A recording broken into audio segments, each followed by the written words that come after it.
Tell them to come on out.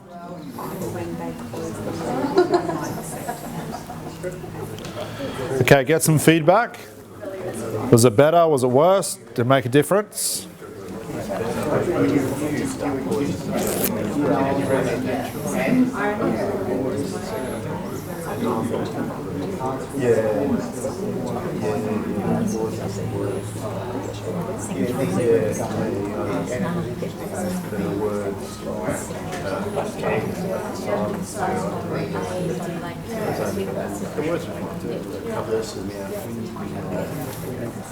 Yeah, because you're in tomorrow.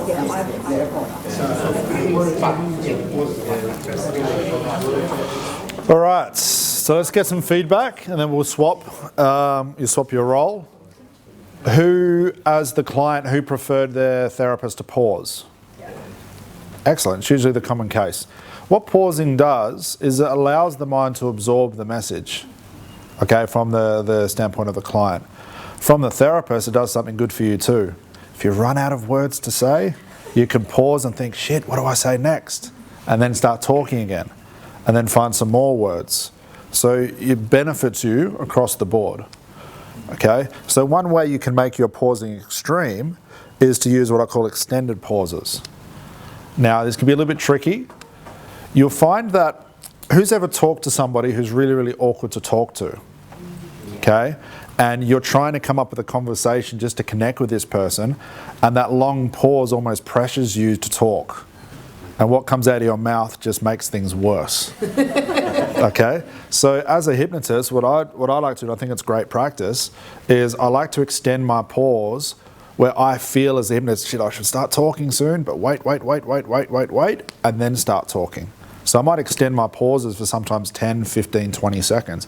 It sounds like a long time, and it's even longer when you're doing it, but it allows your client to absorb the message. And in some cases, you almost have your client turn their ear like, am I missing something? Should I be listening? They're waiting for the next instruction. That's a great place for them to be. That's what I saw. Yeah. It was very hard, but yes. There was something there, like yes. waiting for it. They're waiting because they're probably enjoying it. Okay, so pause. Did you notice as well, as the hypnotist, when you paused, what happened to your voice?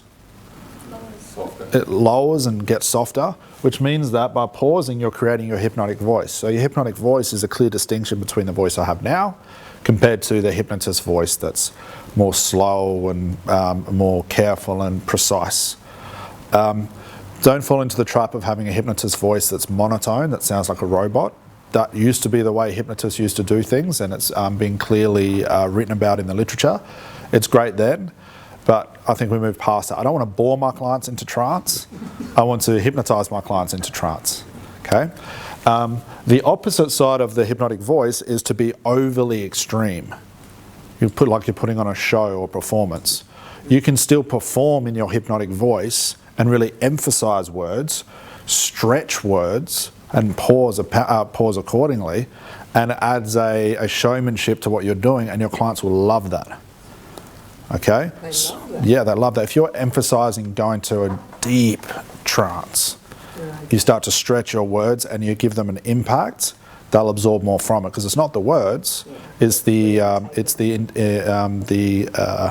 the word takes them, it's the experience they're giving, it's your intention behind the words. Okay? So now we like pausing. Your hypnotic voice, if you're trying to find the best hypnotic voice, just slow yourself down, pause longer, and you'll notice that comes out naturally. We put our library voice on, as it were. Okay?